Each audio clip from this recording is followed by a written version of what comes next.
Hello, and welcome to this mini education session called Take Back Your Ticker and What They Don't Tell You.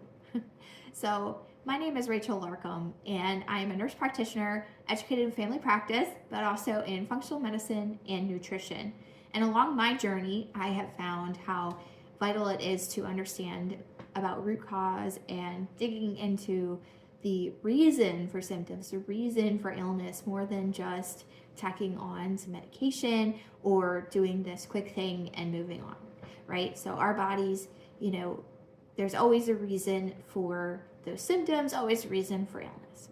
And so today we're going to talk about how heart health is related to insulin resistance and vice versa. There's many reasons that can lead to heart dysfunction, right, or heart conditions. But one of those is insulin resistance. And you know what? The medical community doesn't really teach the public about this very important root cause. And so here I am today to share that with you.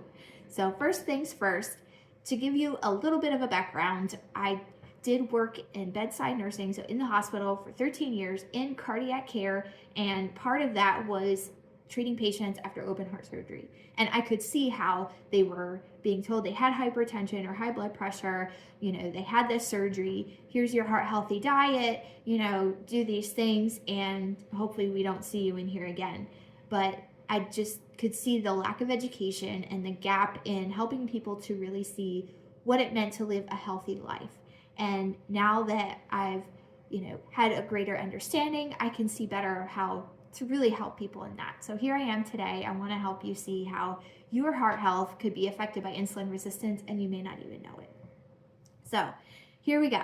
So starting out, we're going to talk a little bit about how the heart works, important vital things about heart health, how insulin relates to that, how you can know if you're insulin resistant, and steps you could take today that can help you prevent your risk, move towards reversing it if you can, and then more information on a quick guide that you can take home with you.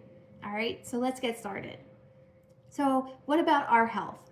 So we know with our heart, it's very important, right? We get our blood pressure checked at the doctor's office. We're told we got to have a healthy heart. Well, why?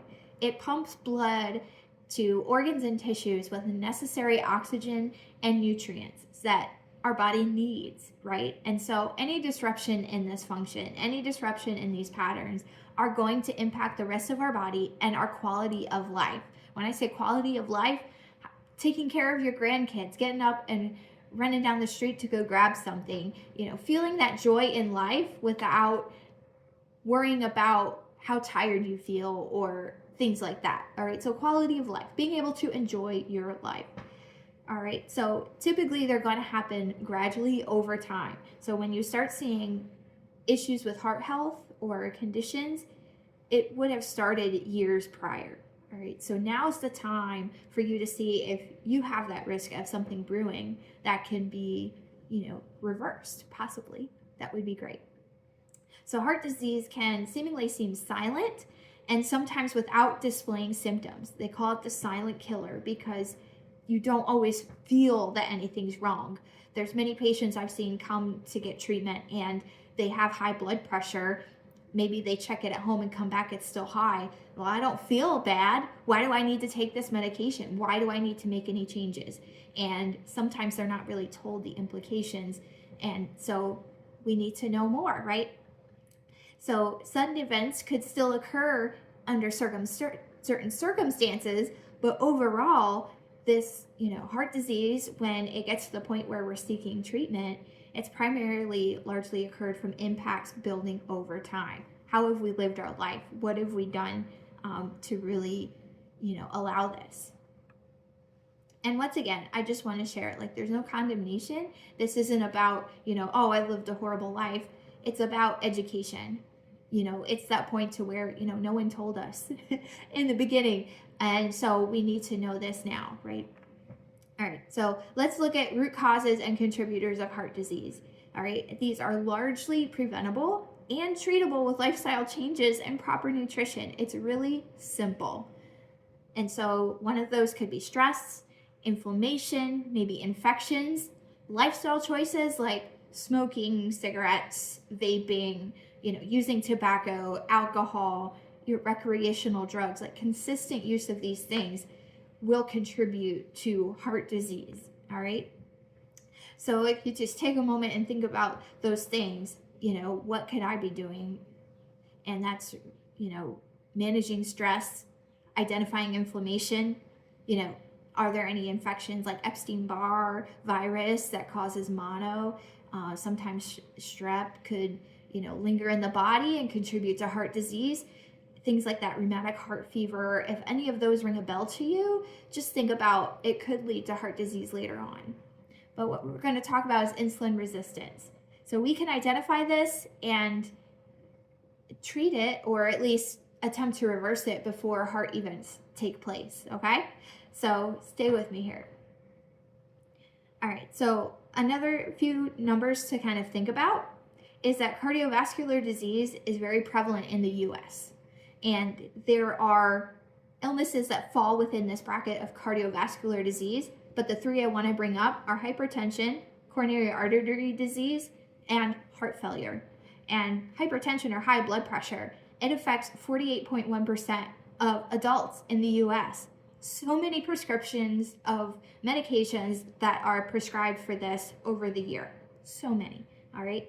And so it tends to be shrugged off as just usual or expected, but people need to understand how impactful it is to the blood vessels and vital organs that, once again, affect your quality of life. So you don't want to just shrug this off, oh, I'll take a medication and it'll be better. The conditions that lead to that high blood pressure are still active regardless of the medication. The medication helps with your numbers, maybe try to help mitigate some of the process of what's going on, but maybe, getting to the root cause could be better. All right. Coronary artery disease. I had a heart attack, or someone had a heart attack. Maybe there's some kind of blockage in the blood vessels. That's what this is talking about 7 to 8%. To me, I feel like that's a low percentage because of what I've seen in my career. But, these are statistics that were just recently found. But it's still a high amount of folks. So largely prescribed with statins because of how it's correlated with high cholesterol. But we're going to talk about this in a little bit of how, statins may not be the only answer and they do more harm than good. And then finally, heart failure. So this does affect about 2 to 3% of adults in the US. But what are we talking about here? The pump function of the heart that helps it pump the blood to the vital organs, that starts to deteriorate. That's what this is. And once again, it leads to poor quality of life. People having to go on oxygen, people not being able to go and do, sometimes in their 60s and 70s when they should be thriving with their grandkids or great-grandkids, doing things in their purpose, but instead they unfortunately have a heart that's not able to pump the way it's supposed to, and vital organs don't get what they need. So that's, in a nutshell, as best as I could make it, heart disease and how it impacts. All right, so why does insulin matter? What does insulin have to do with it, okay? Insulin is a hormone, and it's released by the pancreas as blood glucose is risen in the bloodstream. So you might have heard this as blood sugar, sugar in the blood, things like that. But the actual term for it is blood glucose. We need glucose to be escorted into the cells. So all of the cells in our body need this glucose for energy. And insulin is what drives it in the cells. So the blood sugar goes up or blood glucose goes up. So something we eat, stress that we are dealing with, inflammation, whatever it is, glucose is going up, and the insulin is telling that glucose, go into the cells and do your job, okay? And so without insulin, so if insulin isn't working correctly, that glucose just remains in the bloodstream and not in the cells. And what this could lead to is just a myriad of problems with, eye damage, kidney damage, blood vessel damage. So it hurts the rest of the body when glucose is not getting into the cells. And so moving along to resistance, when insulin resistance is occurring, it's where there's reduced response in the bodies to insulin. So it's not just about diabetes. It's not just about, that. It is so much more. And of course, once again, that's something that we hadn't been taught. And so here we are making you aware today. So when there are, with those higher levels of glucose in the blood, we know it's going to affect our organs and the rest of our body. But when it is that way over time, so chronically it keeps happening over an elapsed period of time, there creates this resistant pattern, okay? So that's really important to know. And so when there's diets high in refined carbs and sugars, which is the standard American diet, the things we get used to, fast food, breads, packaged foods, foods that, try to, feed us, but they don't really help us. So those types of diets will increase the glucose levels because of the carbs and creates this pattern of insulin resistance because the metabolic system, so the system that's trying to, keep us going, is overworked and it can't process the way it's supposed to. All right. Another thing to think about is adipose tissue, so the fat tissue right under our skin. It's when that gets more and more, we see it in obesity, but we can even see it with folks that maybe aren't really overweight that much. Adipose tissue is naturally resistant to insulin. So sometimes simply just losing that excess weight, so working towards getting rid of that extra weight, is enough to improve insulin resistance. Something to think about. And then finally with heart health. So it's not just about heart health, but that's what I want to talk about today. So insulin resistance, it's directly related to elevated blood pressure in many ways. So I don't really have time today to go through all of those ways, but I want to, bring up a few things that are important, right? So when there's high blood pressure, the body's working far too hard to meet the needs of the rest of the body. And so the insulin will impact the blood vessel's ability to be either too narrow, it'll make them too thick, it'll make them too stiff. So our blood vessels are amazing. As blood is running through whatever we're going through, if we need more of a blood flow, less of a blood flow, whatever the situation, they will naturally, increase in size, decrease in size, and stretch to accommodate for that blood flow, which is amazing. But when insulin is too high, so there's insulin resistance, there's too much in the bloodstream, it's going to affect the blood vessel's ability to keep that pattern, okay? And that will lead to hypertension or high blood pressure. Lipids, cholesterol. It gets such a bad rap these days, and it's definitely related to faulty research from the 50s and 60s. I encourage you to look that up, okay? Because I don't have time to go through that today. But either which way, so our body, it needs cholesterol. So for our hormones to develop, for our cell walls to stay nice and intact, and everything keep working the way it needs to, cell structure, we need that. However, insulin will selectively cause the LDL particles, so what typically gets called as bad cholesterol, it's not really bad guy, okay? It's the matter of the size of that LDL. So if it's nice and big, it's bouncy, it's keeping right where it needs to be in the body, there's not going to be those issues of clogged arteries. But when it gets small, dense, really hard, it's easier to move through the blood vessel wall and crowd up the blood vessel itself, okay? So it's when it does that. And how do you know if that's a problem? You have to do some testing, which we'll talk briefly about in a little bit. But either which way, insulin causes that pattern to develop, okay? So that's one of the reasons how it contributes to plaque in the arteries. So even though the statin medications will help the liver in the way that it works with the LDL to bring it down, it's really a matter of what pattern is my LDL in. If it's in a good pattern, then we don't need to worry about it. But if it's in that type of pattern, then we need to look at insulin resistance more than just medication, okay? All right. So in the absence of insulin resistance, those LDL particles, they're large, they're bouncy, and they're not causing any issues. But something else that contributes to heart health with insulin resistance is oxidative stress. So you might have heard this term, people all about the detox and things like that, which is important. But oxidative stress is one of those things that creates a scenario of a rust-like thing on our cells. So they don't function like they're supposed to. So it could actually lead to more insulin resistance, and insulin resistance can lead to more oxidative stress, this crazy cycle. So how does this happen is an overload of toxins, free radicals, so they overwhelm the system. So maybe from what we're eating, the environment that we're in, maybe we're breathing in things, we're using chemicals and other stuff that's allowing these toxins into our body. And if they can't be released with our natural detox processes, then they're going to stay in there and cause this oxidative stress. That's why we need antioxidants to help the body get rid of them. That's why we need a healthy liver, a healthy set of kidneys to do these things. We don't need a juice cleanse every other month. We need to make sure that we're doing the body's natural pattern so that we get rid of that stress on the cells. So that was a lot of information, and if you believe it, there's a lot more that I could share, but that's really what we could fit in today. All right, so the next thing I want to ask you is, how do you know if you're at risk? Well, I'm so glad you asked.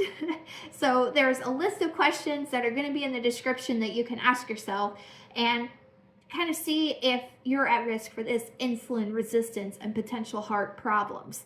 So maybe there's more fat around your belly than you'd like. Maybe your blood pressure is already high. Is there family history of heart disease? High level of the triglycerides of your cholesterol? Tendency to retain water easily, so you have swollen ankles a lot, you see a lot of swelling in your body, patches of darker colored skin or skin tags on your neck, armpits, maybe other areas. This could be a sign. Family member that has insulin resistance or type 2 diabetes, or even PCOS or erectile dysfunction. If you have 2 or more of these patterns that you've noticed in your life, then you're going to be higher risk for insulin resistance, and it's time to start looking at your lifestyle and see things that might need to change. All right, so what are 5 takeaways and tips that I can give you today? For one, know your risk. So one thing, go through that quiz that we just went through. Another, test and don't guess. Don't just assume, like check your insulin levels, check your blood labs. If your insulin is below 6, you're going to be ideal for optimal health. But when it gets above that number, then it's leaning towards insulin resistance and something needs to change. Monitor your metrics. So look at your labs. How's your cholesterol pattern? When you look at the triglyceride and HDL ratio, so you are dividing the triglycerides by the HDL, you're seeing the size. To know more about what that size is, you could certainly reach out to me and I can help you through that.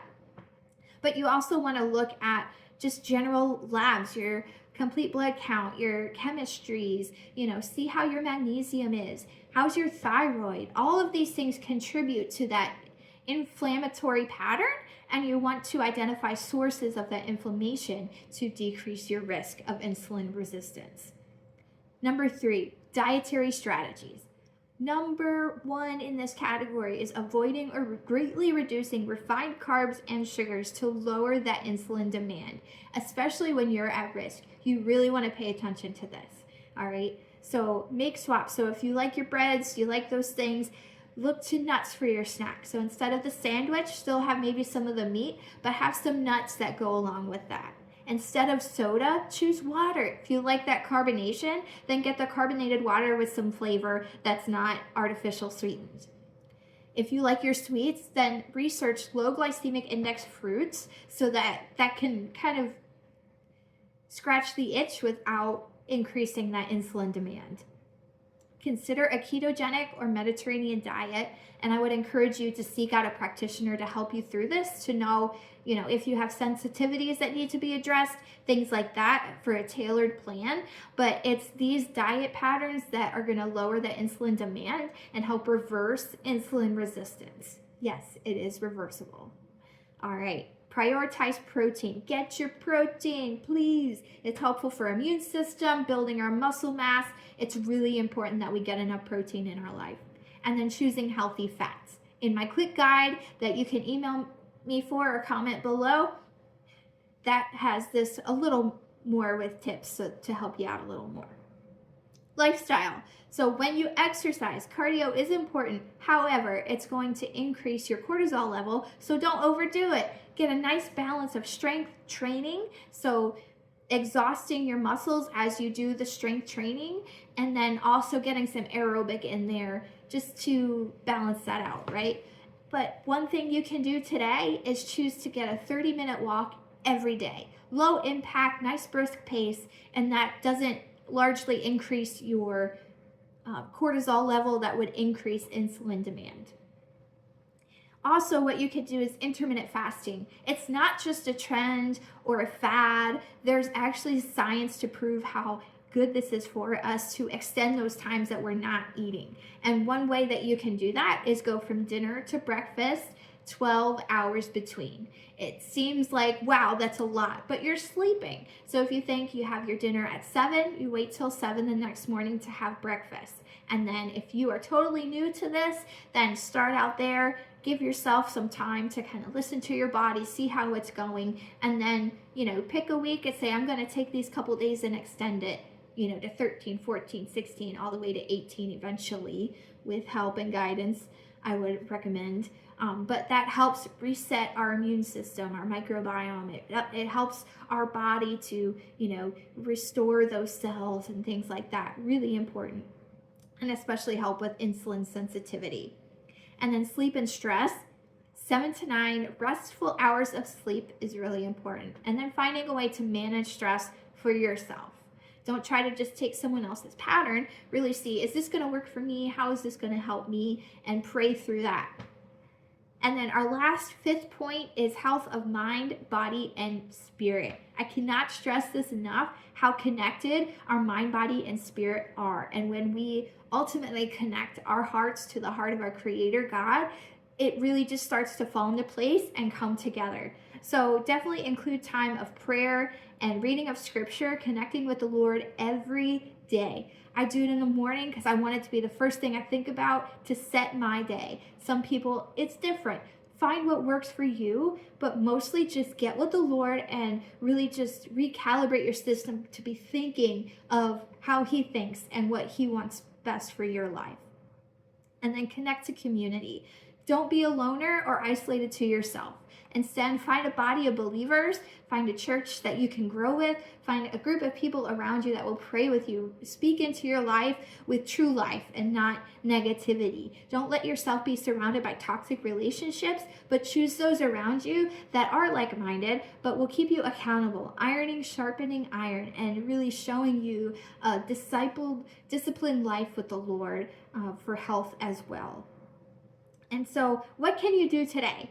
So I encourage you, commit to one dietary change that you can make today and one lifestyle tweak for the next 30 days. So set yourself, it doesn't have to be today, but it could be, you set yourself, okay, today or tomorrow, I'm going to change this and the way I eat. I'm going to change that in my lifestyle, and set it to yourself, make yourself accountable for the next 30 days, and just see the amazing things that could happen.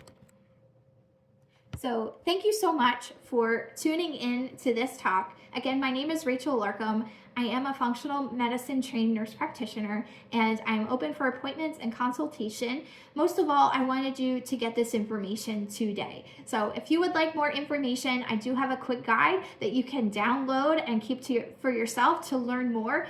What are exercises I could do? What are specific nutrition things that I can change today? That could be available to you in PDF. Comment below that you would like one, or you can email me or even text 717-288-7522, and you can find out more. Have a great day.